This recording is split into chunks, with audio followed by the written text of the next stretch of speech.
Kicking off the list at number 10, going the distance.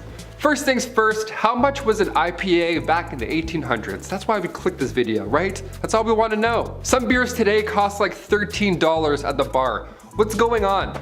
Nowadays we have happy hour, drink specials, wine pairing suggestions that go along with your meal. We have affordable alternatives today at the bar.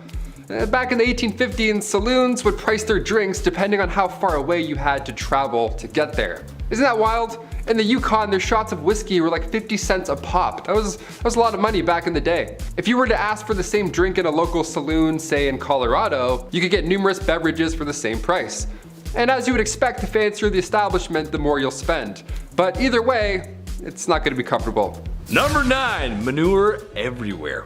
The 1800s were changing times, especially on the western frontier. Cities were being built, America was under reconstruction, and if you see my video on the 1800s technology, then you know how things were about to get a little wild. Except something I want to talk about today is, well, it's gonna drive moms and wives nuts across the country. How many times have you told your husband or the kids to wipe off their feet before coming into the house? Or stop wearing their shoes in the house? Right? It's the worst. I'm sorry, Mom. Okay, but imagine that, except everyone is bringing in their muddy, bloody, and manure-covered boots into the house. Horses and livestock were just a part of everyday life. That means droppings, or road apples, as they're so commonly called. The smell alone on a hot summer day could make any cowboy turn green.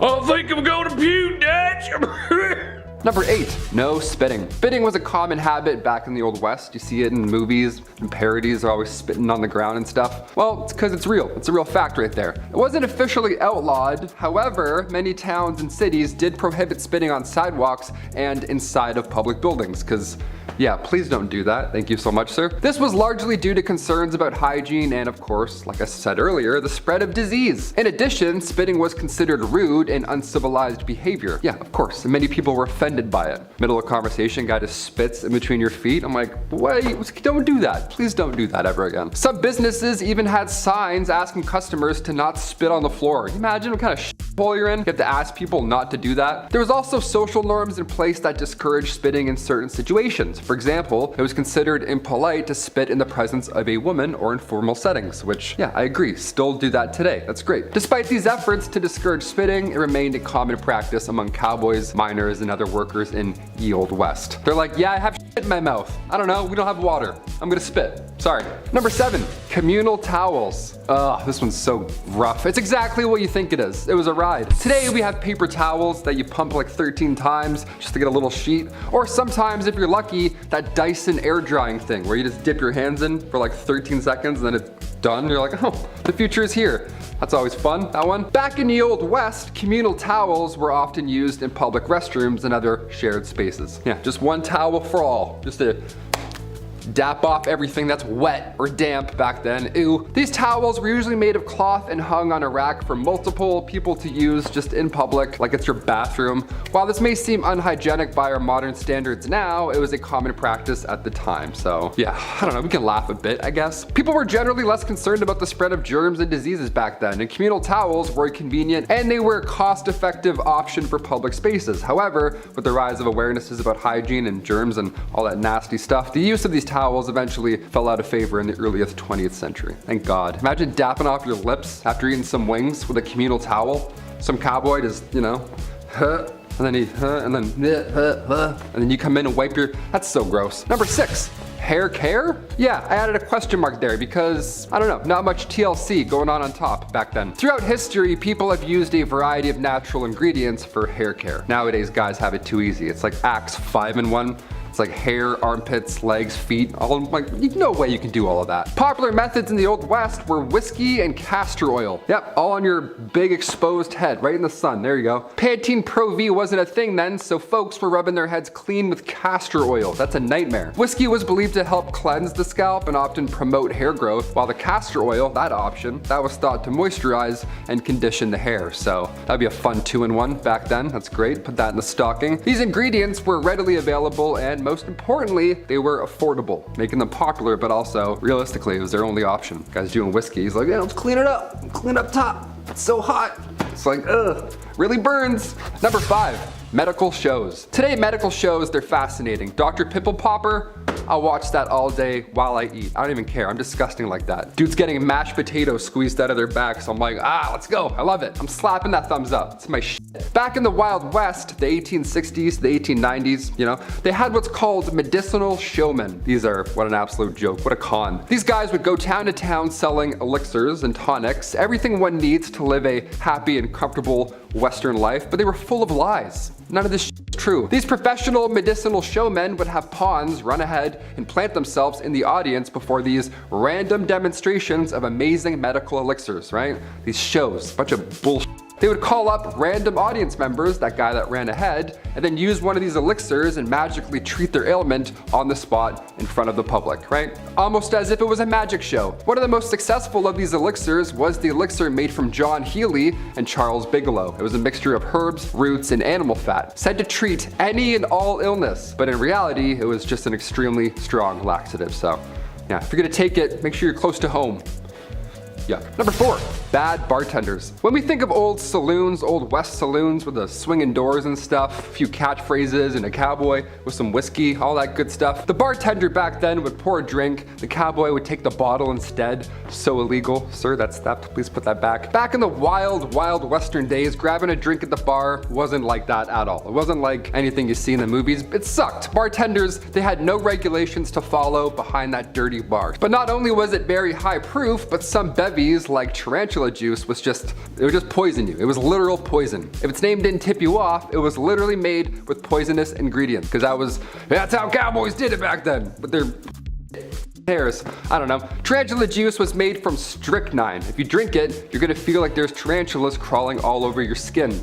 That was their pitch back then. They're like, happy hour, come get tarantula juice. I'm like, awesome, thank you so much. How do I not tip? Which button do I press to not give you money, you freak? Number 3, grow it out. In the Old West era of the United States, men often grew their hair long as a practical choice rather than a cool fashion statement. You know what I mean? All those bandits with their long hair, they had to. Living in the rugged and often isolated terrain of the West, men had to perform many physically demanding tasks like hunting, ranching, mining, pouring whiskey drinks and tarantula juice. Long hair would help protect their scalp and neck from the sun and wind and all that good stuff. But it's important to note that haircuts were not always easily accessible back then. And many men back then could not afford them or did not have access to a barber. It's like, I can't cut it. It's like, where? We don't have anything. We don't have dental. What do we do? As a result, growing their hair long became a practical and functional choice for many men back in the Old West rather than, style. They were going for looks back then. They weren't doing man buns, doing the cowboy thing. They're like, no, I have bugs. I don't want you to see my bugs. I'm gonna grow it, thanks. Number 2,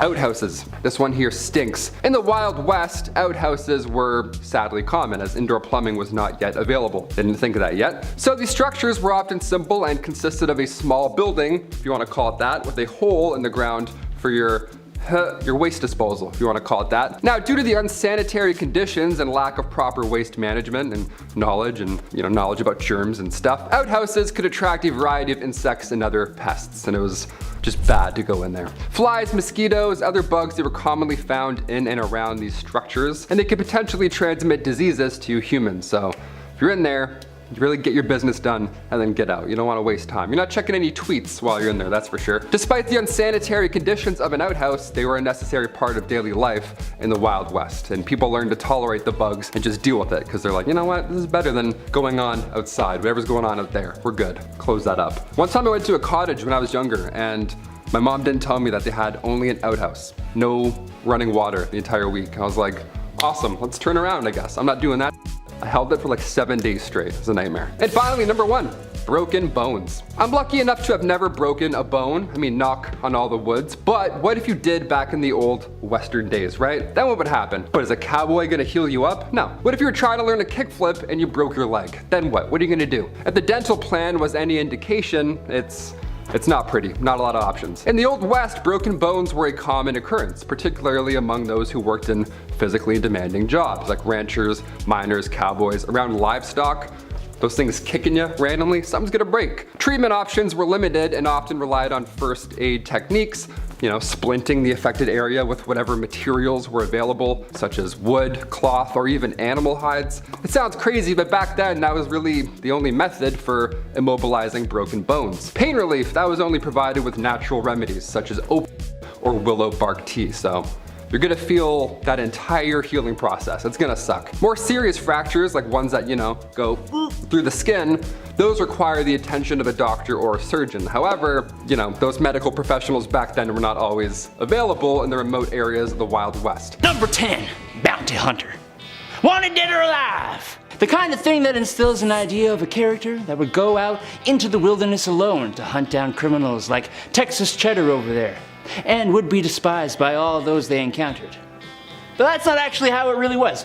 You see, bounty hunters as we think of them today weren't really like that in the 1800s. Bounties were usually taken up by public peace officers, private detective agencies, or companies like Wells Fargo & Co. Many sheriffs and marshals, such as myself, Sheriff Stringbean, took up these bounties to make up for the little amounts of money they make from their day jobs. The actual term bounty hunter referred to mercenaries who would join up with an army for the bonus of enlisting. On top of that, the reward for capturing criminals like Texas Cheddar wasn't even called a bounty. It was actually called a bail. Sorry to ruin your day. Number 9, gravedigger. What does a monster truck and a weird dude from Kakariko Village have in common? If you said the foundation blocks that made up my childhood, then you win a prize. What's the prize? A big old kiss from me. In all reality though, towns in the Old West were interesting places, where there were always two constants. Sand, and folks would probably end up in the ground, or that sand. So after the proper proceedings had taken place when someone croaked, it was time to dig a hole, or in these poor souls' cases, a lot of holes. Cholera outbreaks would keep a gravedigger busy for days. However, I thank the gravediggers for their service. I mean, someone had to do it. People like to give them a bad rap because they spend all their time with cadavers. That doesn't mean they're weird social outcasts. Well, except for Dompe and Seth from Red Dead Redemption, and well, the ones from Hamlet. Those guys are pretty weird, actually.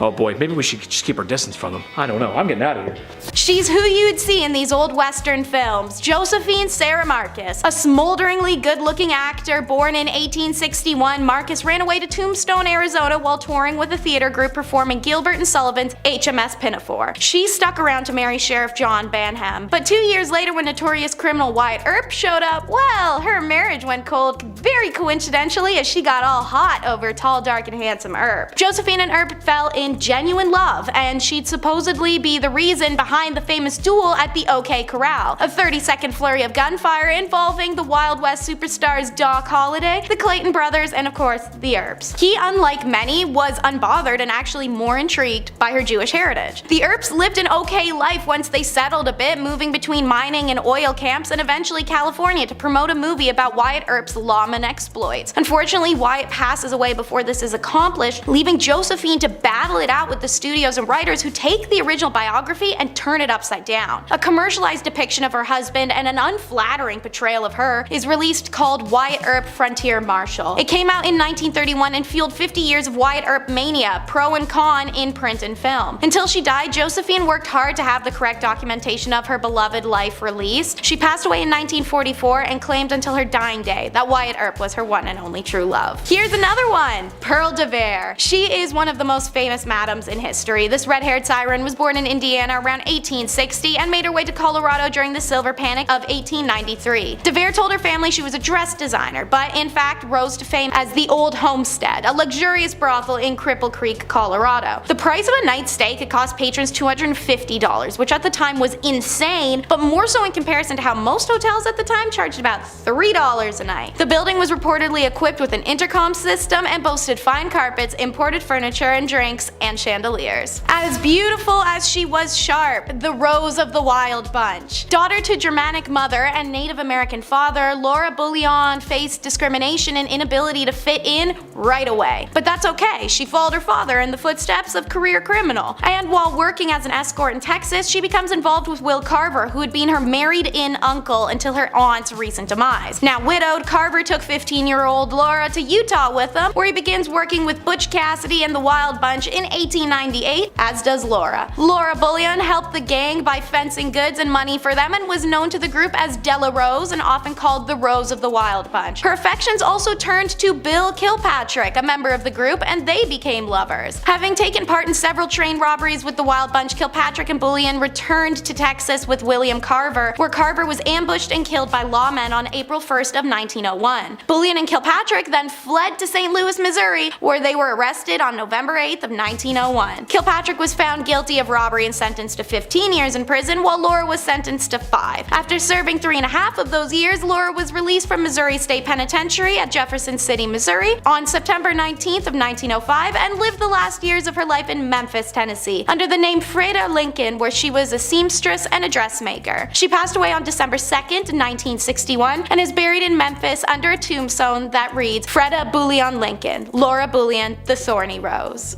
Next, Mary Ellen Pleasant, the most powerful black woman in the Golden Rush era. Historians indicate that Pleasant was most likely born a slave but got her freedom at an early age. She worked on the Underground Railroad as a young adult, ushering enslaved people out of the South and into the northern states. Like many others seeking their fortunes during the gold rush, Pleasant and her husband moved to San Francisco. Here, she works as a cook and waitress and a professional eavesdropper. I know we're all taught not to be nosy, but Mary Ellen learned from the conversations of wealthy patrons, intentionally listening in for valuable information. She took what she learned and began applying it as banking and monetary skills that launched her immediately upwards. She took what she learned to help build a substantial fortune and eventually became one of the richest women in the city. Pleasant was an astute investor whose portfolio included real estate, railroads, restaurants, boarding houses. Pleasant's wealth, however, could not shield her from racism. In 1866, a streetcar conductor in San Francisco refused to let her board because she was black. Outraged, Mary Ellen sued, and the case went all the way to the California Supreme Court. In a historic decision, the courts ruled that segregation on streetcars was illegal in California. However, in return, the Supreme Court reversed the damages Pleasant had been awarded in a lower court ruling. You win some, you lose some, and sometimes you get both. And now it's Donna Barcello. Described as the supreme queen of refinement and fashion, Donna Barcello was a prominent saloon owner and a professional gambler in Santa Fe in the 1830s and 1840s. Barcello was recognized for her charm and sharp business skills, which helped her establish as an influential member of high society during the heyday of the Santa Fe Trail. In 1835, Barcello opened a hotel and casino in the city center of Santa Fe. The establishment encompassed an entire city block and featured lavish decorations including chandeliers, drapes, mirrors, and imported furnishings. The casino became a destination for local socialites and trail travelers for its opulence. Barcello oversaw the casino's operations and regaled patrons as one of the card dealers, widely known as the best dealer of the card game Monte across the entire Southwest. Seeking trade deals and investments that increased her wealth and social status, exercised economic and political sway, she made her fortune from real estate and gold ventures in addition to her casino. And when the American civilian government established itself in Santa Fe during the Mexican-American War in 1846, Barcello allied herself with Americans and assisted them by providing information and at times money. Accounts and representation of Barcello were often embellished by those who had labeled her the Queen of Sin. Barcello continued to operate her casino through the 1840s and died in January of 1852. Upon her death, she left several residences, properties, and fortune to her family, including 2 adopted daughters, in addition to substantial contributions to the Catholic Church and the city of Santa Fe to be used for charitable endeavors. Next up is Sing Choi. She's also known by the name China Mary and was an unofficial leader of Tombstone's Chinese community in the 1880s who supplied labor and opened laundries, restaurants, gambling halls, dens, and a general store. The Old West will always be remembered as an era of cowboy, but during its peak years, Tombstone was actually controlled by a female immigrant. She arrived in Tombstone sometime around 1879, and at that time the Chinese population was 11 people, and she recognized the unprecedented profits waiting in the western boom towns. Mary's general store was in the center of Hoptown, a Chinese district of Tombstone. Mary's store dealt in both American and Chinese merchandise, and she gained a reputation as a universal accommodator. Everyone knew that nothing in Hoptown was done without China Mary's go-ahead, and so she was held in the highest of esteem throughout Tombstone society. She was an organized and shrewd business operator who had an attitude that discourse was bad for business. Her private police force handled any problem that arose within her community. Mary enjoyed the highest of respect. As a result, she could act as a sort of intermediary between her community and other ethnic groups. She was the conduit that made cooperation possible. She was not only a cunning businesswoman, but a sympathetic humanitarian and calculating capitalist. Mary was a genuine immigrant success story. Even as a woman in the Old West, she wielded real power. She died in December of 1906 from heart failure when she was 67. Flesche is in the name and it's her game, Susan La Flesche. This is the story of the first Native American to earn a medical degree. Born on an Omaha res in Nebraska as a young girl, she watched a sick indigenous woman wait all night for a white doctor who, after being called several times, just never came. The woman died the next day, and as Susan later wrote, she saw saw the need of my people for a good physician. Susan's father taught her own culture and traditions and then sent her to the reservation's Presbyterian school where she learned English, and then high school for further education to survive colonial society. She applies to the Women's Medical College of Pennsylvania. It's a bold move on her part because even during this time, the most privileged of white women of America faced enormous backlash when attempting a medical degree, let alone a poor native girl. Despite this, she graduated a year early and first in her class. Rejecting a potentially comfortable life on the East Coast, she returns to the Omaha reservation and became the sole doctor for more than 1,200 people across 400 plus miles, and she was only 24 years old. She marries, she has 2 kids, and she never stops. In fact, she keeps going till she has enough donations and supplies to open the first hospital on a reservation that was not funded by the government. Unlike the absent doctor that she remembered from her childhood, Susan helped anyone who needed it, regardless of race or ethnicity. On September 18th of 1915, Susan passes away. She worked hard to build a bridge between 2 worlds as her father advised, and it was evident at her funeral. 3 priests eulogized her, but it was a member of the Omaha tribe who delivered the final words in the Omaha language. And now for the last lady on the list, Kathy Williams, who also went in reverse as Williams Cathay from 1866 to 1868 with the famed Buffalo Soldiers who patrolled the 900-mile Santa Fe Trail. She was the first African-American female soldier to enlist in the Army. She's the only documented black woman to serve in the Army in the 19th century, and she's the only known black female soldier to be a part of the Buffalo Soldiers. Post-war job opportunities for newly freed slaves and for African Americans in general were non-existent, so many had no choice but to turn to the military service for employment stability, but also newfound access to healthcare, education, post-war benefits by way of pension. Her enlistment starts in November of 1866 in St. Louis, Missouri. A cursory examination by an Army surgeon should have outed Williams as a woman, but since the Army didn't require full medical exams at the time, she was minty. Eventually, her 3rd round with smallpox has a surgeon discover her secret in 1868. The post-surgeon found out I was a woman, and I got my discharge. The men all wanted to get rid of me after they found out I was a woman. Some of them acted real bad to me, Williams said. Once again, dressed as a man, Williams signed up to an emerging all-black regiment, the 38th U.S. Infantry, which would eventually become part of the legendary Buffalo Soldiers. These units dotted out the landscape of the American West and showed tremendous skill and valor in a range of duties. They fought in skirmishes with indigenous people, escorted vulnerable wagon trains, built forts, mapped the territory, protected white settlers, all with subpar equipment and a lot of racism towards them. In trying to make a life for herself, Williams could not have known her story had traveled. It landed with a St. Louis Reporter, and in January 2nd of 1876 edition of the St. Louis Times Daily, Williams officially became a headline when her story was published. Accounts say she died in 1893, shortly after being denied disability compensation required for her illness. Not for being undeserving of it, but simply because they couldn't grant it to her due to the fact she lied about being a man. Number 10.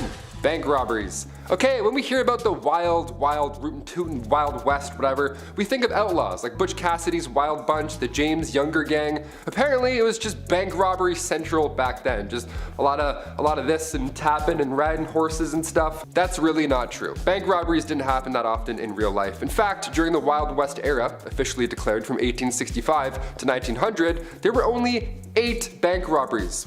8. That many years ago, along 15 western states, there were only 8. To put that in perspective, in 2017 alone, there were roughly 4,000 bank robberies in the United States. Much more than 8. The first armed robbery ever in history was done by the famous outlaw Jesse James and his brother Frank. This went down in 1866. The gang of outlaws robbed the Clay County Savings Association in Liberty, Missouri. Fun rootin' tootin' history. Number 9. Camels. My favorite actor growing up, hands down, was Woody from Toy Story. The guy's physical comedy was on point. And no, I don't mean Tom Hanks. I mean Woody. With this crazy little cowboy run, tipping his hat. But what's a cowboy without his horse, right? As soon as Bullseye got introduced in Toy Story 2, the picture was complete. A cowboy and a horse. We've seen this combo at some point in our lives. Everywhere. But did you know that for around 100 years, camels were part of Texas wildlife? So imagine a cowboy on a camel. Yeah, that's real. That happened. Imagine 2 cowboys on the humps of a camel. How silly and intimidating would that look? Back in 1855, Congress spent thousands to purchase and ship feral camels from Egypt. The hot Southwest would make sense when it comes to camels doing their camel thing. But by 1857, the army had 70 camels. Things were going well until, you know, the Civil War happened, and then the camels escaped and all that madness, and then from then on, for 100 years or so, they bred and roamed Texas. Yeehaw, on a camel, have fun. Number 8, railroad work. This is one of the few jobs from the Old West that I actively see every single day coming to work. Living downtown, they're always adding trains and bridges and not finishing any of them. And ideally, you don't want any toxic substance traveling down those lines, right? Fingers crossed. Well, back in the Old West, railroads were meant to assist the booming mining and ranching industries. Thing is, there weren't enough hands. There was not enough to keep up with the rate that they needed to. Like, who's gonna build a railroad? You know, who was the first person? Railroad workers, monthly, you'd make around $1,000, and this brought a wave of immigrants to the West. The Union Pacific and the Central Pacific Railroads, they all lay over 1,700 miles. Now, making this actual railroad, it destroyed the bodies of these workers, but without it, American history would not be the same. Couldn't imagine making a railroad. That is exhausting. Number 7, blacksmith. All right, close your eyes and imagine a blacksmith. Just any blacksmith from any time. Is he bald? Does he have a massive beard? Is he incredibly strong and wildly intimidating? Yeah, that checks out. That's what a lot of them look like. Missing teeth, banging something pretty loud, that's a blacksmith. Frontier times were almost a golden time for blacksmiths, believe it or not. Hammers, horseshoes, new railroads, it checks out. No, they didn't need any chainmail, but a saddle wouldn't hurt, that's for sure. We could use a saddle. They would earn up to $200 a day. Blacksmiths were always busy in the Old West. They doubled as auto repair services really at the same time. I mean, I don't know. A guy comes in with a busted up carriage, well, now you're a mechanic. Yeah, go fix this wooden car. Good luck, you have one day. Here's 10 bucks. Number 6, journalism. Believe it or not, the newspaper business cleaned up shop back in the frontier. Everyone wanted to know what the tea was. Tucson, Arizona, for example, back in the day, back in 1831, that one town had 5 different newspapers. Yeah, even though there are only 465 residents, there were 5 different papers. That's stressful. How do you keep up with that much news? I mean, to be fair, before radio and television, yeah, there's probably lots to talk about all day long. That's pretty much all you can do, just talk all day long, so I get it. The industry provided jobs as well. It's very much like YouTube. Here, there's writers, there's hosts, the design and print staff, we have editors. It was a little easier than laying down a railroad, that's for sure. So when it came to jobs, yeah, journalism wasn't that bad. Definitely better than doing anything that has to do with this motion, that's for sure. Number 5, mining. A study done at a mine in Butte, Montana found that miners were dying from tuberculosis. A lot, like 10 times more than they should be. Not should be, but you get what I'm saying. The mining industry is crazy dangerous. Safety was often overlooked and the health of these miners was, well, non-existent at the time. The first gold rush was back in 1799. This kicked off everything. A young man named Conrad Reed, he found this bright yellow rock. He had no idea what it was, and for years, he and his father, John Reed, actually used it as a door stopper. Yeah, this 17-pound nugget of gold just keeping a swift breeze rolling through. It's worth a bit more than a door stopper today, and this actually ended up changing the entire industry. Gold mining got so popular that Congress had to build the Charlotte Mint just so they could handle all this incoming gold found in North Carolina alone. It's pretty cool. You have to make a mint? That's how much money you're making? Buddy, I want a mint. Number 4, law enforcement. Of course, this too was a little different back in the Old West. There are not many body cams back then, I'll tell you that for free. Movies and television, they like to show the Old West as a lawless, rootin' tootin' time. And while sure, some of that is true, it wasn't as terrible as we think. Like A Million Ways to Die in the West, Red Dead Redemption, it wasn't that crazy because before any formal law enforcement agency did pop up, everybody was a bounty hunter, right? Why not? There's nothing else to do. Go lay a bunch of bricks or go catch a bad guy. 50-50, both are quite dangerous. Eventually, positions like that of a US Marshal began to pop up more and more, and well, now there's a bit more order to the system, that's for sure. A bit, just a little bit. Number 3, barkeep. Alright, I love pubs, big old fan of pubs. Never been to a Wild West rootin' tootin' pub, but I'm in no rush. They always have weird drinks like venom snake juice or whatever, like spider ale. I'm like, I don't want any of these poisons. How about a beer? Just a beer, thanks. Bars in the Wild West, not so fun. Not a lot of open mics going on back then in the 1800s. No karaoke night back then. See, back then, these saloons were just for business. That's it. You don't have a mustache and a business plan, get out. In the 1850s, saloons would price their drinks depending on how far away you had to travel. Can you imagine that? In the Yukon, their shot of whiskey was 50 cents a pop. Now, that was a lot back in the day, but if you were to ask for the same drink in a local saloon, say in, I don't know, Colorado, it'd be a lot cheaper. Pretty ruthless. That's rootin' tootin' ruthless. The odd time you would have poker, dice, maybe some guy in a piano with some jazz fingers, sure, but most of the time, business only. When saloons first popped up in Wyoming back in 1822, most of the time, it was only reserved for lawmen, miners, or gamblers. If you don't have any of those 3,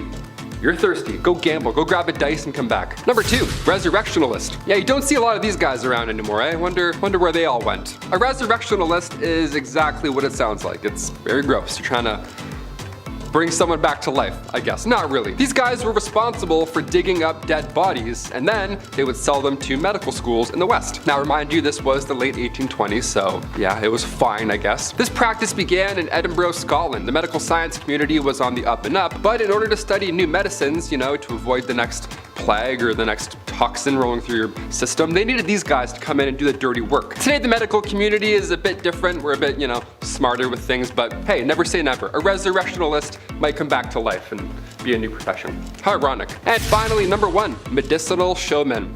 Yes, we'll end on this note. Step right up and see something that doesn't work. A fake product. Yes, here we go. I'm doing a fake shoe. A fake shoot? A fake show. I don't know. Back in the Wild West, the 1860s to the 1890s specifically, they had what's called medicinal showmen, right? You won't believe your eyes. You have strep throat? Come on up. Here we go.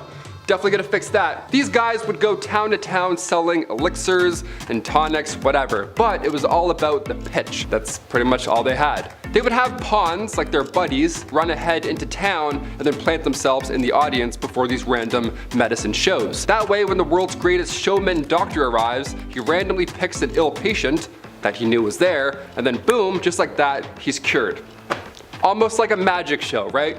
Some would think, full of lies. One of the most successful of these elixirs was the elixir made by John Healy and Charles Bigelow. It was a mixture of herbs, roots, and animal fat, and it was wildly popular. They toured with this elixir. They had to tell everybody in every town. They said it could treat any illness, but in reality it was just a laxative. Just a mess. Just a show, really. So don't believe everything you hear, except for today. Today we're a bit smarter. Back then, not quite. First up, let's meet Pearl Hart. And let me start by saying that there's like 3 Pearls on this list. Wild West was a big fan of that name. And Pearl was a big fan of the Wild West. She was born in Canada around 1870, and by 17 she was married to a gambler and on the train to the Americas, running from her terrible father and a life of disguising herself as a boy to commit thefts to scrape by. At 22, she attempted to divorce said husband to pursue further opportunities in the West. A total ride-or-die dandy, Pearl's husband upped his life to chase her down, and when he found her, Pearl was already living it up with cigarettes, liquor, and even morphine. He won her back, but only before being drafted. After her husband left to fight in the Spanish-American War, Pearl, who was using her old cross-dressing ruse to commit thefts and crimes alike, met a man named Joe Boot, who was a career criminal. They robbed stagecoaches for a while before she was caught and jailed. Hart is famous for saying, "I shall not consent to be tried under a law in which my sex had no voice in making." She was eventually released, to jail having helped her find sobriety, new skills, a career, and how to read and write. But the rest of her life is kind of unknown. America was shocked and thrilled by the idea of a female outlaw, and Pearl earned endless infamy from the age of 19. Newspapers clamored for interviews with Hart, while Cosmopolitan, a new magazine at the time, was obsessed with her and often sent reporters to try and get quotes out of her. The Old West never saw another woman like her. And Pearl wasn't the only one taking advantage of male privilege. Meet Charlie Parkhurst. And from 1812 until their death in 1879, nobody knew Charlie was biologically a woman. There's no official documentation on what Charlie identified as personally. If they felt themselves to be a woman or non-binary or transgender, we'll never know. The story goes that while in the poorhouse as an orphan, Charlie discovered that boys have a great advantage over girls in the battle of life, and they desired to become a boy because of it. But what we do know is that times were rough for ladies in the Wild West, so this crackerjack stagecoach driver decided to live most of their life as a man, driving stages for Wells Fargo and the California Stage Company, pulling cargoes of gold over tight mountain passes and open desert, at constant danger from rattlesnakes and desperados. But Charlie had the balls for it. They're remembered as short and stocky, a hard drinker, cigar smoker, and tobacco chewer who wore an eye patch after being kicked in the left eye by a horse, thus their nickname One-Eyed Charlie. Using their secret identity, Charlie was also a registered voter, and meaning they may have been the first American woman to ever cast a ballot, and nobody knew. After stagecoaching industry began to die due to the railroads, Charlie lived out the rest of their life raising cattle and chickens until their death in 1879. It was then that their true identity was revealed, much to the surprise of their brooding and brutal friends, and then it was documented to the world in newspapers, many of which actually appreciated who they'd been in their secret instead of belittling them in death. I'm sure Charlie would have loved to see that and know that. Number 8, no stools. Okay, this one's for all the bartenders out there. I see you. I respect you. Bar seating is vital. You get your regulars coming in. Joan with the limp, she's so nice. She's always so nice every day. Always gets a grilled cheese. She's the best. Always a smile on her face. Individuals who want to grab a bite and read the paper, obviously they don't need to take up an entire table for 8, so you have spots at the bar. It's ideal, we're used to this. But back in the Western days, bar stools just weren't a thing. Bar spots it didn't exist. You couldn't sit and vent to your local barkeep about why your ex hasn't texted you back. They didn't have stools at the bar, they just had the rail at the bottom for your foot. Just that little bar rail there for the little lean right there. A nice cowboy lean. Yeah, I'll just eat fish and chips standing up leaning. Awesome. Just the thing you want after walking in the sun all day long. A foot rail. Number 7, duels at high noon. Let me paint a picture for you, partner. It's a warm summer night, and you find yourself sitting at a card table in a saloon that's named after a barnyard animal. The piano is blasting a ragtime tune as waiters bustle about, serving drinks to unruly cowboys that fill the establishment. In front of you are 3 unsavory characters, each more than the next. As the night goes on, so do the poker chips. And when one gentleman ain't taking kindly to his losses, some insults about each other's mothers are exchanged. A powerful slap reaches the man across the poker table, matching the energy of Will Smith on an Oscar night. Too soon? I don't know. Wow, West. Wow, West. That's when it's settled. Tomorrow at high noon, they're gonna settle this like gentlemen. A duel at noon with guns. That's how they did it. Does it get any more classic than that? I don't think so, folks. The clock strikes noon, and only one outlaw remains, and he's married to Jada Smith. Number 6, only talking. Here we go. You ever go to a bar, you're having a nice time, you and your pals order some Caesar salads for the table, the night is now well on its way, we're feeling good. Then 10 o'clock hits and you see a band start to set up. Okay, game time decision. Do we settle up and leave before they start? Or do we give them a chance, end up feeling bad, and feel obligated to stay until the very end at 3 a.m.? It's tough. Usually the latter ends up happening. Back in the 1800s, we didn't have to worry about such an issue. Most of the time, these saloons were just for business. The odd time you would have poker, dice, a piano perhaps would be in the room with some jazzy fingers making an appearance. But when saloons first popped up in Wyoming back in 1822, most of the time it was for lawmen, miners, gamblers, just pure business. Not many blind dates happening in booth 16, you know what I mean? Number 5, comfort of the ladies of the evening. Now being that it's the Old West and there was just a shootout in the street, folks need to take their minds off of such horrors. Adding to the mix long hard days tending fields and livestock, people need to take off some steam. The local saloon is there for that. However, like a hidden menu at McDonald's, there's some other activities a man can engage in that aren't perhaps a regular service. Who the hell am I kidding? Ladies of the evening were quite common back then, actually. Naturally, it was a very dangerous job. However, if anything good can come from that, it's that in some cases these women became very wealthy enough to become the madam of their own establishments. And in some other cases, these madams were using their wealth to invest back into their towns, like building schools, doctor's offices. Imagine getting treatment from something and the doctor says, "These bandages were brought to you by Madame Dover's Wicked Wizard Vacuum Double Sloshy Slush 9000. It's a great product, what can you say?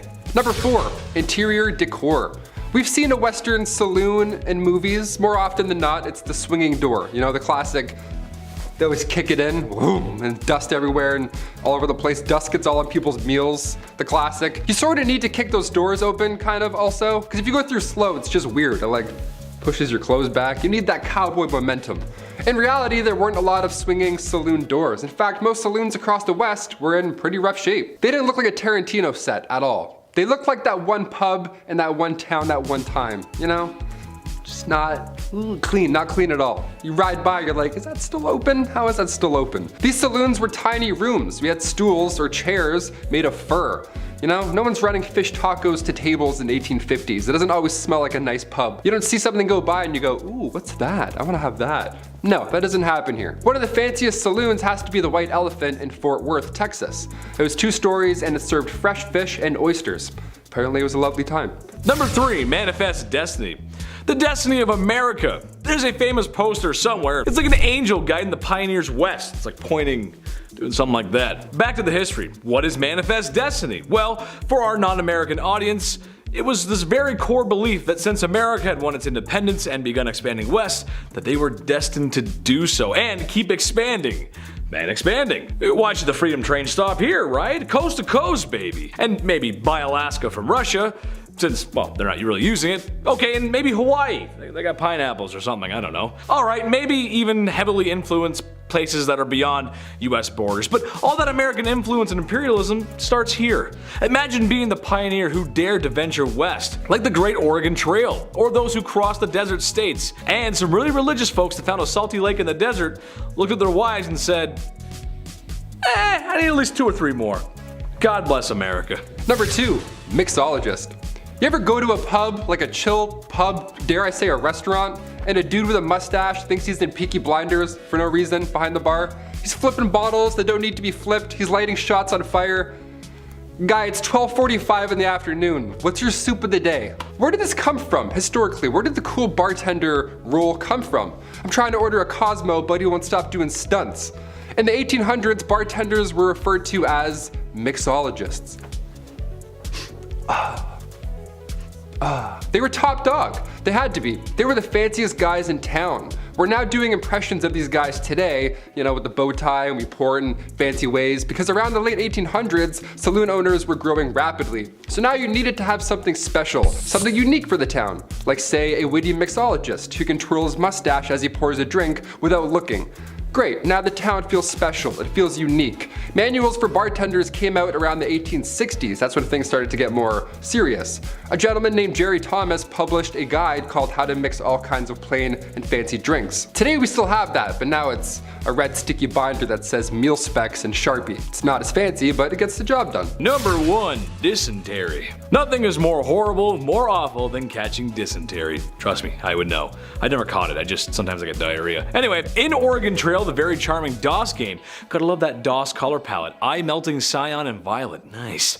This text-based adventure game, however, is grounded in some truth, as we can all imagine this wasn't a time of great cleanliness. Dysentery, typhoid, cholera, malaria, or more commonly known as yellow fever, and even scurvy, which you usually associate that with pirates, but cowboys got it too. Which, given the conditions of the Old West, makes for a not so fruit-friendly environment. So yeah, it does make sense. Sadly for cowboys, prospectors, and everyone in between, there was a good chance you would lay down with a headache, and then the rest of your posse would have to lay you down forever in the ground, partner. Kicking off the list at number 10, medicine shows.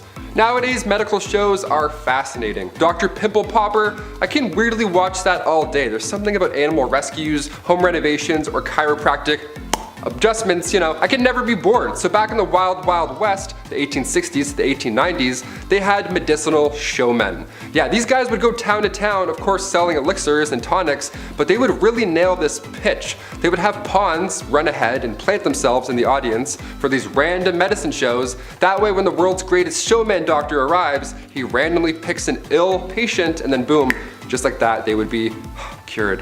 One of the most successful of these elixirs was an elixir made by Kickapoo Indian Medicines from John Healy and Charles Bigelow. It was a mixture of herbs, roots, and animal fat, said to treat any illness, but really it was more of just a laxative, so you were just in the bush and hoping it got better. Number 9. Hop on my camel, partner. When you think of the Old West, you think long open ranges, spurs on boots, and cowboys riding camels? That's right, in 1855 the United States Army decided to import 75 camels to Texas. After all, the terrain in the Old West was fairly similar to the Middle East. The camels made supply runs between Camp Verde and San Antonio.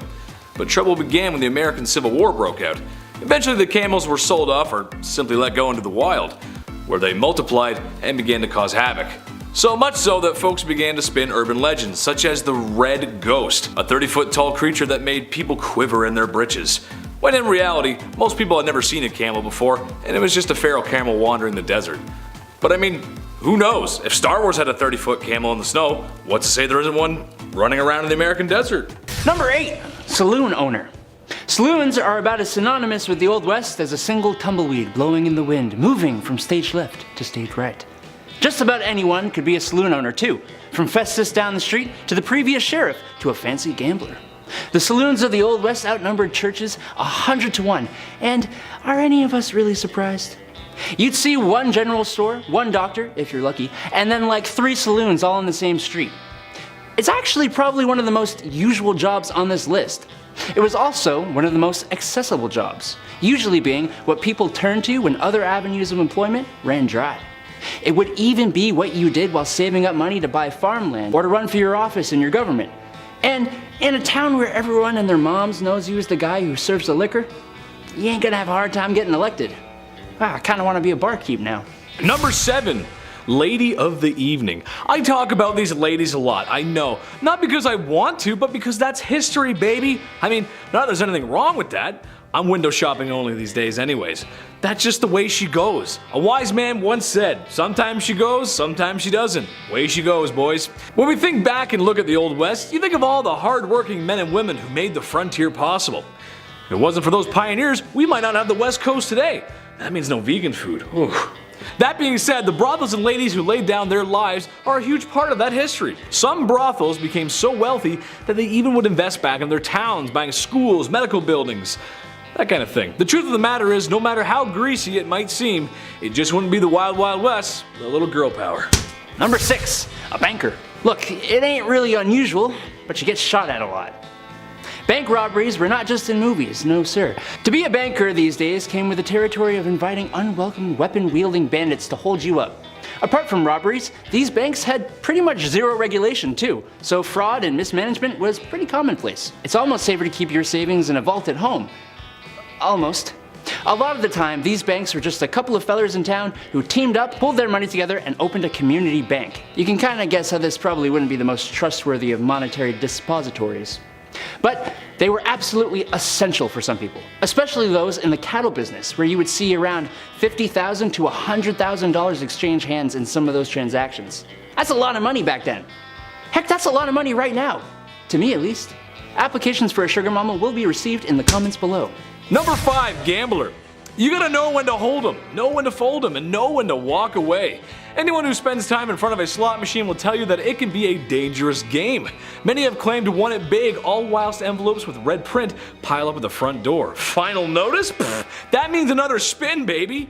Well, this is a similar story of the Old West, but instead of a one-armed bandit, there were actual bandits with 2 arms and guns. Yikes. It's a game of poker, lies, bluffs. Playing the wrong hand could wind up turning sour. The gamblers are the type of guys who roll into town in the shiniest clothes and stay in the best places. And right before you notice you've been cheated at the poker table, he's already cashed out. Number 4, milliner. Hey, I have a proposition.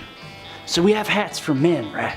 Now, what if we employ someone for the sole purpose of, get this, making hats for women?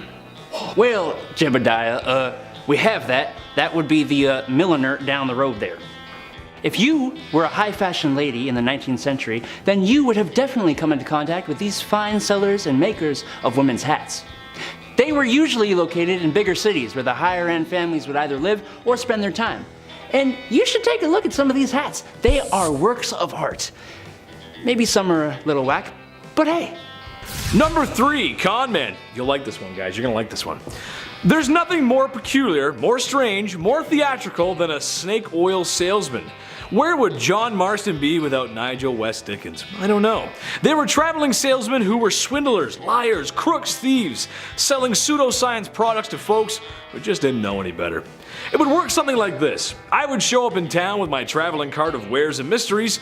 There, standing on a small crate, like the one I'm standing on right now, I would give the town my best sales pitch. Introducing Dr. Andrew's new and improved Life Vigor supplements. Here before you find folks is a tall bottle of rejuvenation, made from the finest ingredients across the globe. Ginger, ginseng, milkweed, red sage, English mace, golden currant. And as if that weren't enough, Dr. Andrew's new and improved Vigor supplement has the minerals and vitamins that carry you through a long day's work in the fields. Vitamin A through K, copper, iron, potassium. This bottle here is not to only put a pep in your step and refill your stamina, but also cures what ails you. A proven cure for fever, chills, indigestion, cholera, yellow fever, dysentery, and even known to help heal broken bones. Modern science has brought this gift to you today, ladies and gentlemen. And all you have to do now is say yes. Say yes to rejuvenation and yes to Dr. Andrew's new improved Vigor supplement. I think you guys get the point. $49.99. Number 2, a photographer. Want to never smile for eternity? Get your picture taken in the Old West. During the 1860s and 70s, the frontier was a wondrous, exotic place, which made it an excellent place to be a photographer. Sure, you had people who could draw and paint the landscapes and the people of the place, but people were distrusting of artists' interpretations.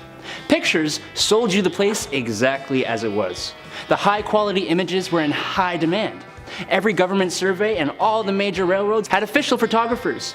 Photographs made for excellent evidence of plots of land, mines, and other structures for investors. But that's boring. More excitingly, common people with a bit of money would often go and get really not grim, not boring pictures taken like this. Number 1, gunslinger. I bet you when someone says Wild Wild West, the first thing you think of is a gunslinger. A cowboy riding his horse into the sunset, with his cowboy hat and big iron on his hip. Every step into the saloon is echoed with the jingle jangle of spurs on the heels of his leather boots. No, this isn't a country singer concert. This is the Old West, the life of a lonesome gunslinger and outlaw, riding town to town, either getting away from trouble or looking for it, really. The same kind of folks who got their name up on a wanted poster. Just be sure Sheriff Stringbean ain't around to look for you, that's all I can say. Also, fun fact, bounty hunting is still allowed in the US today. That's crazy, who would've thought? Number 10, diseases. Dude, I had a toothache the other day, swelled up immediately. I would never have lasted in this era. Unfortunately, everyone, it wasn't called the mild West. And when people were sick, they got sick, like sick. For instance, cholera, shared along the Mormon and Oregon trails, killed loosely 6,000 to 12,000 people on their way to the California gold rush between 1849 and 1855. It's believed that more than 150,000 Americans died during the two pandemics from 1832 to 1849. Yo, that is terrifying. So not only do you have to dodge bears and root canals, just washing your face in the local popular stream could get you, huh? The Great Plains smallpox pandemic killed more than 17,000 Native Americans within its first few months of being there. The American Fur Company steamboat pulled up and got off, coughed a bunch of times, and then people just unfortunately started dropping. There was never an official death record as smallpox decimated the Americas when it arrived, both way back from the Spanish and then again from up north with the fur trade. Sneezing, coughing, everywhere, just cover your mouth, guys, you know? Number 9, kicked by a horse. Yeah, we've heard about this at some point in history, but did it actually happen? Like, how often was somebody just and then that's it? Turns out getting kicked in the head by a horse back in the 1800s was like getting in a car accident. It happened pretty often, my friends. Yeah, it's pretty sad. Bill Pickett, just sounds like a Western man right off the hop. Bill Pickett was born in the late 1870s. He invented something called the bulldogging practice, which is to jump from the back of a horse onto a wild steer. Yeah, like you're Woody from Toy Story, just doing a heist, just jumping from one thing and leaping to the other. Crazy. While your hat's still on your head, somehow, no idea. And there's many that attempted this and ultimately failed. Yeah, you can't wrestle a wild animal and then live to tell about it often. I've read it. Yellowstone National Park is apparently a hotspot. This guy sends me a link the other day. Yellowstone National Park, man gored in front of family. I'm like, okay. But even Bill Pickett himself got trampled and stomped to death in 1932. Holbrook Lynn, a Broadway star from the late 1800s, also met their fate from a horse accident. Malcolm Baldrige Jr., an American politician from the late 80s, rodeo accident. Yeah, brutal way to go. Number 8, cowboys. Alright, since we're talking about cowboys, let's really talk about cowboys. Who were these guys? Was everybody just a cowboy off the bat, or did you have to earn it like a knight? What's the deal here? Well, the guys that we picture in our brain, like Woody, those are cattle herders, and then buffalo, thousands of them, they would roam the land to eat and find water. They would travel miles away, so the herders would follow on horseback and then drive them back to their ranch. They mostly ate beans, dried meat, obviously, and a lot of coffee. Those are the 3 main ingredients of yeeing and hawing. Am I a cowboy? I love beans and coffee. Coffee beans? Oh, don't even get me started. A classic Western outfit was the denim jeans and chaps, the leather covers that, go over your legs. The large rim hats were called Stetsons. Aside from looking cool, they were large enough to keep the sun out of your eyes. That hat would also double down as a drinking bowl for their horse. Sharing is caring. Number 7, the Bison Express. Humans are responsible for the disappearance on many wild animals in one way or another. It's usually our fault. Yeah, going back to the Wild West, the year 1869 specifically, that's when the Pacific Railroad was done. It was open to the west to all these explorers, but now they were whipping across these wild lands in record speed, passing hundreds of bison every single trip. Eventually, it didn't take long for these railroads to advertise hunting excursions on these trains. So yeah, guests would climb aboard the top of the train cars and hunt on the top of the trains. Yeah, on the top they would just shoot these animals for sport. Obviously the train couldn't stop and go back for the bodies, so they would just leave them. This one man, Orlando Bond, nicknamed the Brick, Okay. He apparently shot thousands himself. He rode the express so many times his rifle caused him to go deaf in one ear. This was done purposely to deprive Native Americans of their food supply. Now our bison's number are incredibly low, something like 2% of what it once was, and humans, well, we're still pretty garbage. What do you know? Number 6, alcohol. These saloons cowboys would visit, was there a bouncer? Did you need 2 pieces of ID? What was the drinking age back then? Well, besides the swinging saloon doors, it really wasn't a fun time at all. Alcohol back then, first of all, was basically just poison. Actually, it was literally poison sometimes. They had whiskey like 40 rods and Tao's lightning. You have a couple of those and you're literally passing out in minutes. Nobody was getting cut off in old-timey saloons. The bartender wasn't like, hey, how about a water, buddy? Let's get you home. No, it was a show. They had this one drink on bar rail called tarantula juice. Yeah, happy 21st birthday. Go throw up. It was made from strychnine, which was actual poison. So when the whiskey wore off, the strychnine would be left over in the patron's body, and it felt like tarantulas were crawling all over your skin. Ugh, yeah, I'm good with a Bud Light Lime. Thanks, man. Number 5, the gold rush. Picture a billboard for the Wild Wild West, okay? What's on it right now? A cowboy tipping his hat in the corner with, 4 missing teeth, a sunset in the corner obviously, maybe a horse, and also a bunch of gold stacked up in a mine, right? Well, we've heard about the Wild West here and there, but was there really a massive gold rush? The California gold rush of 1849, despite what history commonly believes, wasn't the first big gold rush, not even close. The first one was back in 1799. A young man named Conrad Reed found this yellow rock right on his property. He had no idea what it was, and for years, he and his father John Reed used this rock as a doorstopper. You already know where I'm going with this.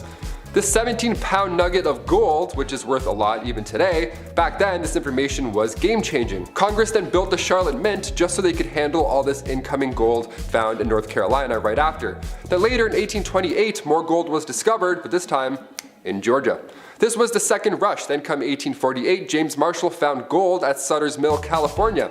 After the third one though, that's when the thousands moved out west. That one had the biggest pull. So it's pretty big, but not the first. Number 4, the OK Corral. The shootout at the OK Corral went down on October 26, 1881. It's known as the most famous shootout in history. But should it be? Really? Going back to Tombstone, Arizona, it's 3 p.m. and we have men of the law and of course outlaws all in the same block. So naturally, trouble ensues. There's not enough land here for all of us, some rootin' tootin' shit. There were about 8 men involved in the rumble, but it barely lasted 30 seconds. Also, it's important to note the gunfight at the OK Corral wasn't even at the OK Corral. It happened near the intersection of 3rd Street and Fremont Street, right behind the corral. Yeah, details matter. 3 lawmen were injured and 3 cowboys lost their lives. Yeehaw. That was a sad yeehaw for you guys.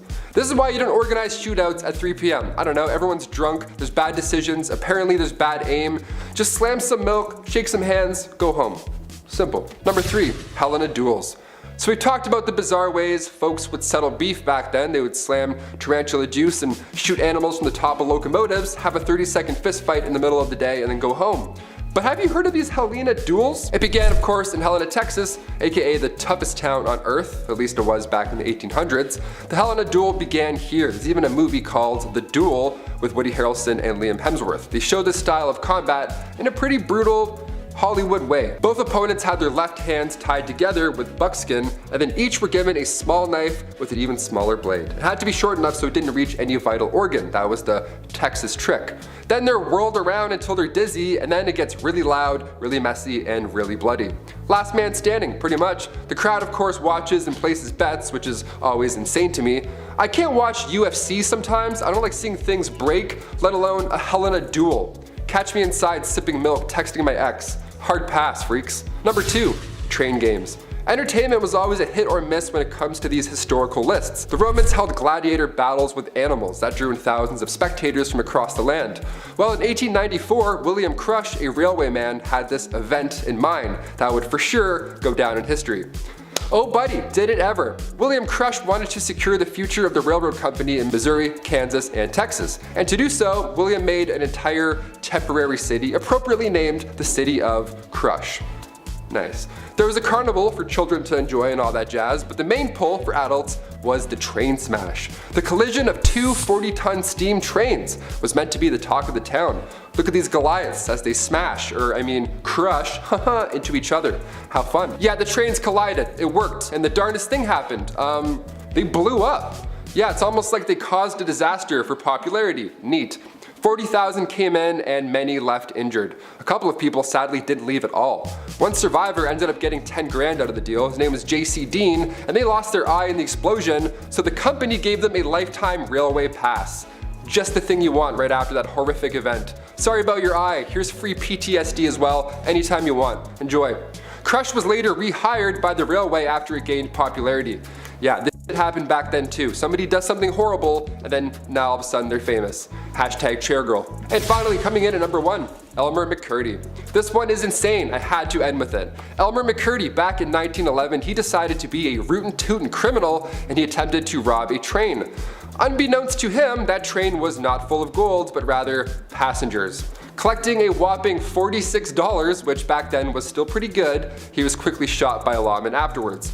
This is where things start to get insane. Yeah, I say start. Elmer's body was embalmed and sold by the Undertaker to this traveling carnival. His body was an exhibit almost, with his story attached. And for the next 60 years, his body, this prop rather, was passed around, sold between haunted houses and wax museums. Eventually, the guy's body, his real body, don't forget, ends up in California at an amusement park funhouse at Long Beach. Now, come 1976, there's a crew there filming for the $6 Million Man Show, and that's when Elmer's finger breaks off accidentally. Some key grips like whoops, revealing it was an actual mummy. They went to film the $6 Million Man and ended up finding the $46 man in real life. Kicking off our list at number 10.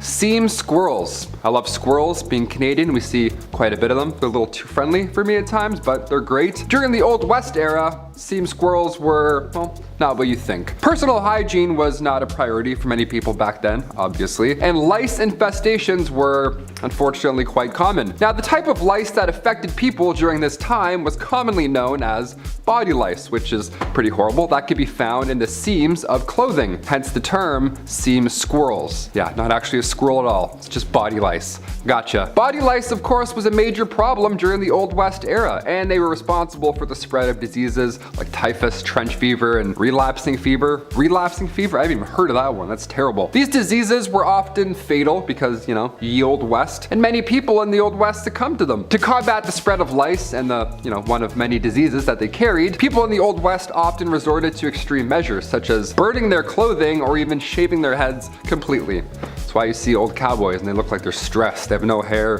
their clothes are just gone. You're like, what happened? Lice. Lice happened. Some people also used remedies like vinegar and kerosene to try and kill the lice. So yeah, it was a rough time either way. Overall, lice infestations were a significant health concern during the Old West era, and they played a significant role in the spread of disease. Yeah, it wasn't just rats in the medieval era, it was also lice, which is even grosser in my opinion. Number 9, Old West dental. I could use some Old West dental recently. I'm chewing on one side right now, you know what I mean?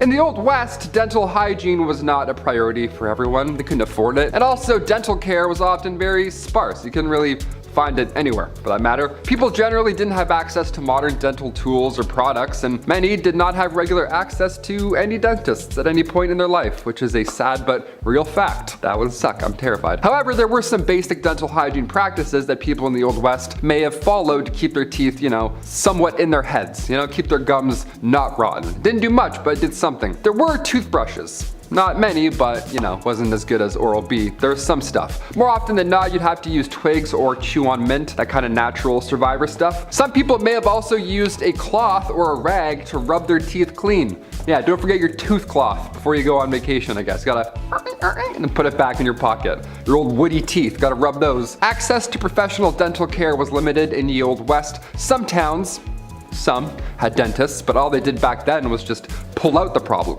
They didn't give you a crown. They're like, which one hurts?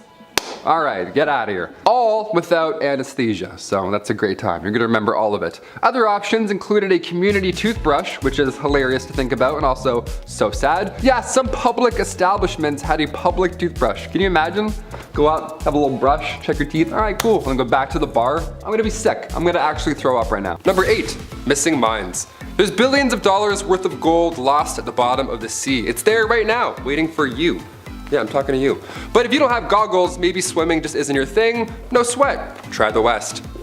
Yeah, there's dozens of lost treasure troves hidden in mines still to this day, like the San Saba gold mine or the Wheelbarrow mine. There's a few we have heard from in literature from old maps, but none compared to the Lost Dutchman mine. The legend has it that a man named Jacob Waltz, a German prospector, found the richest gold mine in the world. That's what he told his friends, and would we ever lie to our friends about gold and the location for it? No, absolutely not. The first gold rush was back in 1799. A young man named Conrad Reed found this yellow rock, had no idea what it was, and for years he and his father used it as a doorstopper. Yeah, they used a 17-pound gold nugget as a doorstopper. Nice. Back then, this information was game-changing once they realized that it was, gold. So Congress then built the Charlotte Mint just so they could handle all this incoming gold found in North Carolina right afterwards. I just wouldn't have told anybody. I'd be like, is this an infinity stone? I'm just gonna pocket this and then head out east.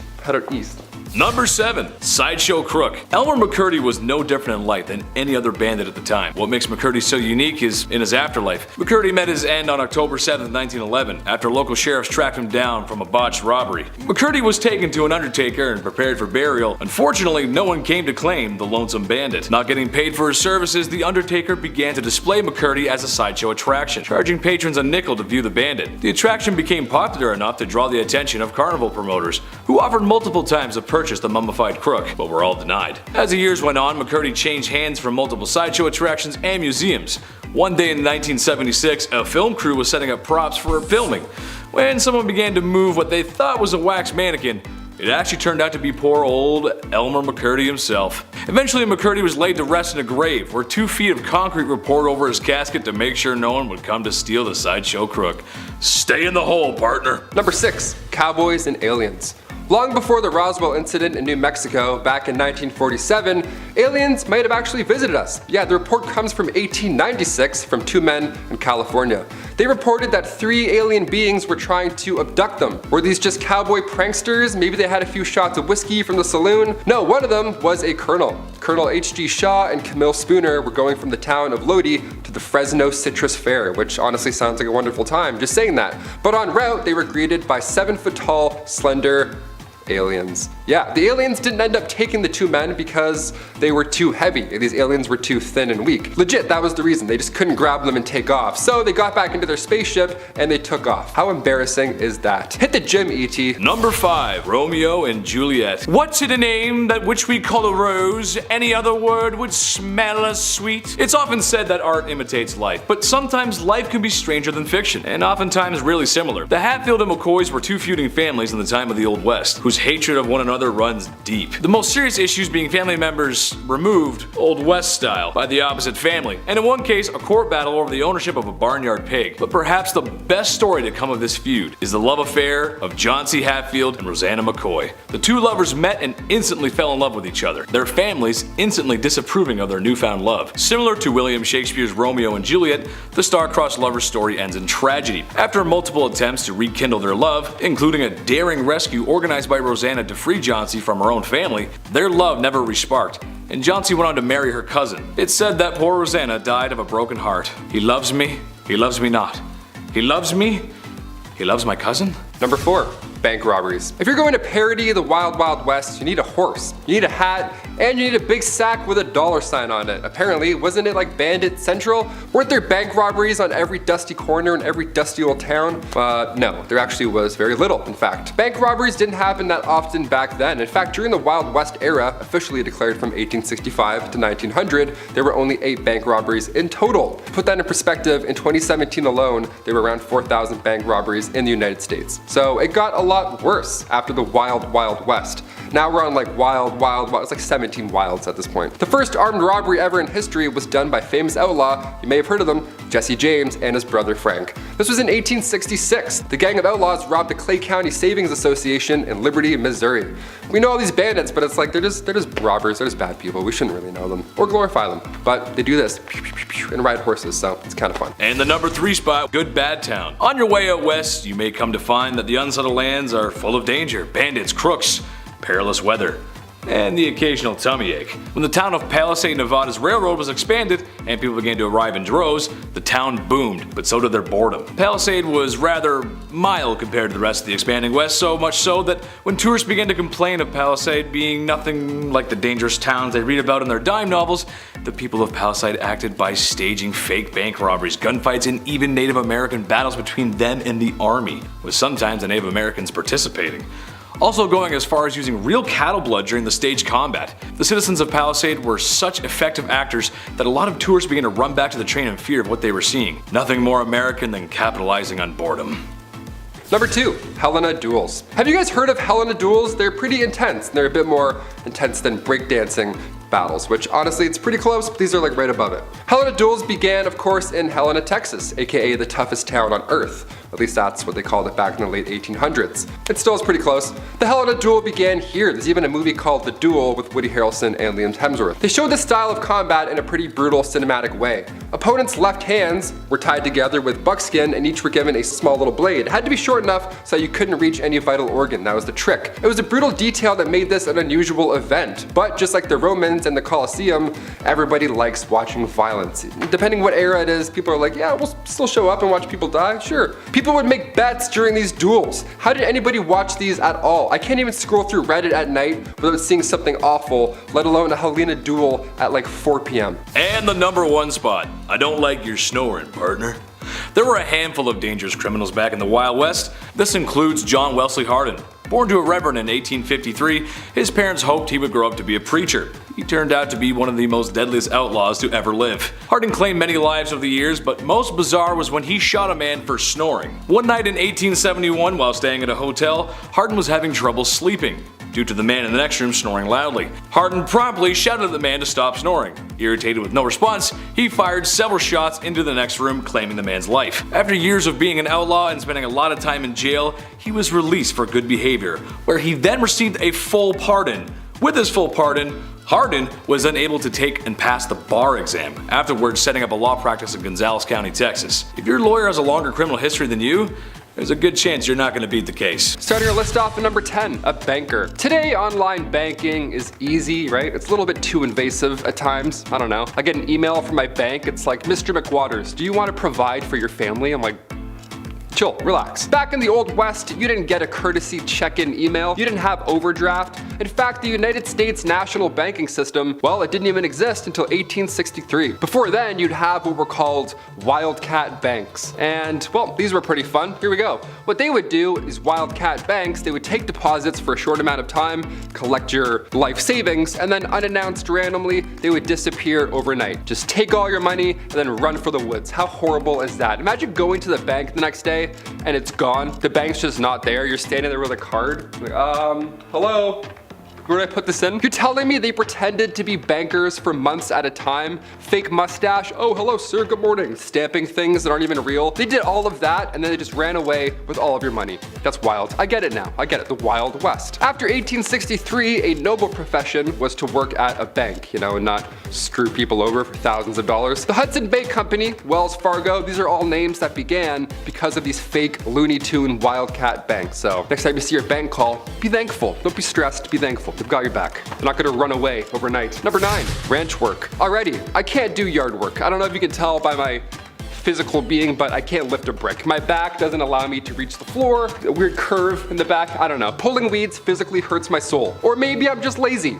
One of the two, I don't know. Either way, the Old West would have been the end of Taylor McWaters. To be a cowboy, it meant lots and lots of ranch work. It wasn't all yees and haws and kicking around. A lot of the time you were protecting your cattle. That's stressful, right? All that meat just sitting there in the 1800s, good luck. Cowboys earned between $25 to $40 a month. Yeah, which sounds laughable now, but today that would be around $1,500 a month, which is fine. I mean, for a cowboy, I don't know, it's a bit less than. Do cowboys get sick days? Probably not. They probably just get sick. Number 8, wildlife. The Wild West was a pretty harsh time. If you were lucky enough to enjoy some peace and quiet away from the saloons and bathhouses and spend some time outdoors with the family, well, then you had to be pretty careful. I mean, I guess most of the time people were outside, you know, fresh air, birds chirping, and of course an array of vicious and deadly predators, overpopulated and hungry.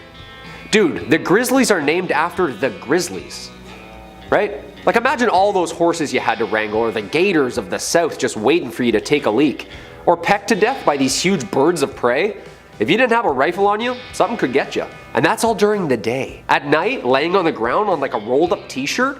Scorpions and coyotes? What were the bugs like? No muskhole back then, just waking up stung to absolute by everything with legs? Don't even get me started on the snakes. Living in your boots or hat? I'm a pretty outdoorsy guy, but god damn. Number 7, the gallows. We've mentioned the gallows many of times here on BumbleBee. It's almost like humans are consistently cruel throughout history or something like that. Odd. When it comes to meeting your fate in the Wild West, it sounds horrible to say, but with the rest of this list coming up, at least being hanged was fast. You know what I mean? And in the case of Tom Blackjack Ketchum, it was historical in a historically awful way. After a train robbery gone awry, or as I've said for 10 years, awry, Tom Ketchum was held in prison until his date with the gallows arrived. But while waiting in prison, this man gained weight. The guy was eating good. He weighed around 200 pounds by the time of his demise. And dark detail here, but his body was so heavy when he was hanged that his head just kinda, you know, I don't want to say anything here on YouTube, but like his head, that's all I'll say, just. Number 6, topicals. If we know anything about doctors from history, is that sometimes they didn't get it right. Most of the time, super helpful, and then like sometimes, yeah, I have a cough, here's some ammonia. Come on, you can trust me. Just call me Doc. You know what I mean? Doctors in the mid-1800s, wild west times were just like jarring and bottling everything up. Everything had a remedy. There were coaches that would just sell topicals and ailments. Hair loss? Here you go. Sore legs? Here you go. Tuberculosis? Ooh, yeah, sorry son, that's gonna kill you. We don't have a cream for that one. And tons of painkillers, of course, like opiates, morphine. Everyone's running around jonesing with cold sweats. Basically, you could just pull up to a remedies wagon and ask for either cocaine syrup or cannabis fluid or opium needles and be on your way. Every elixir, cure, and potion. This time literally went from medieval root canals to widespread vaccines in like 60 years.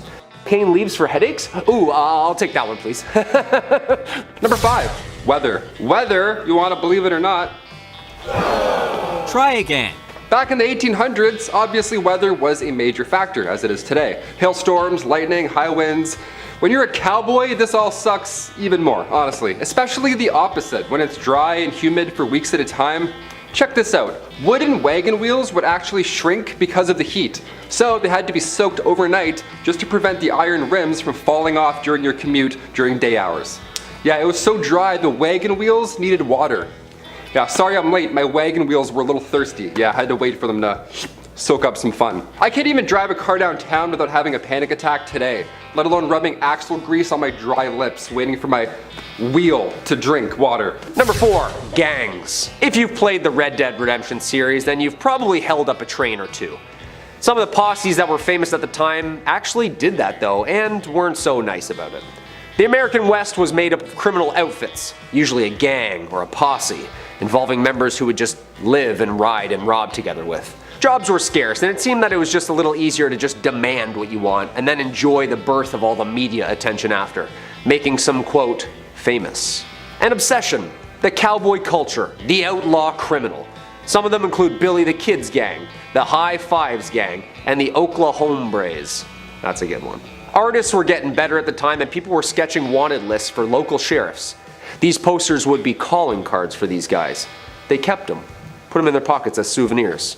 Charles E. Bowles, also known as Black Bart, held up a total of 28 stagecoaches without ever being caught, and even had the reputation of being a gentleman about it too, emptying strong boxes but never actually shaking down the passengers. There were even reports that he would even leave verses of poetry behind. Guy's a smooth criminal, huh? Number 3, the night after. I'm sure the Wild West was wildly lonely. Definitely, this isn't news. Like Kyle said, we've played Red Dead Redemption, just wandering around alone. Sometimes you need more than a train heist, right? Sometimes you need love. Even if you have to pay for it with railroad bonds or whatever. Saloons have all the things a lone traveler could want, including STIs. Great, how much is, great, debit. We'll just pay for all this in one swift tap, I guess. The famous Wild Bill Hickok, okay? He had a rough go. Guy had some troubles after a few saloons, okay? He was dipping around in a few bars and Yeah, Alexander Fleming wasn't born until 5 years later in 1881, so penicillin wasn't around to save any cowboys at this time. Number 2. Battles. The archetype of the Old West period is generally accepted by historians to have occurred between the end of the American Civil War in 1865 till about 1890.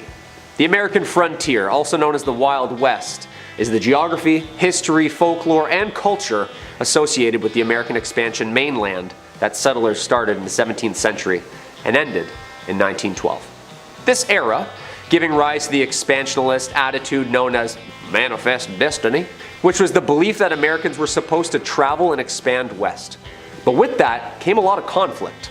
You can't just waltz in and throw up a house when someone else lives there already, you know? Years of warring tribes and bands, colonist battles, ego-filled duels, and the aggressive pillaging of land stolen took countless number of lives. Yeah, countless, like we'll never actually know the accurate number. Roughly 750,000 lives were lost in the Civil War. Yeah, nasty stuff. And finally, number 1, Helena duels. Beginning, of course, in Helena, Texas, Helena duels were violent, awful. This activity came from what was then the toughest town on earth. And again, this is back in the late 1800s, so what that even means, I can't even compare. The Helena duel began here. There's even a movie called The Duel with Woody Harrelson and Liam Hemsworth. It's not a great movie, but it's a history lesson in itself. A Helena duel puts our opponents' left hands tied together, right? They're just tied together with buckskin or something that smells awful, and you have to just fight each other using one arm. Now, of course, in Western fashion, there was a weapon or two involved that I don't want to get too deep into on YouTube, so it got pretty gory, it got pretty violent. The only rule here was that they can't bleed too much. Awesome, that's a great fun rule, like whipping that one out on Saturdays. Hey, no one bleed too much or else, then we gotta stop. I thought UFC was brutal, let alone a Helena duel starring Liam Hemsworth, of all people. Really?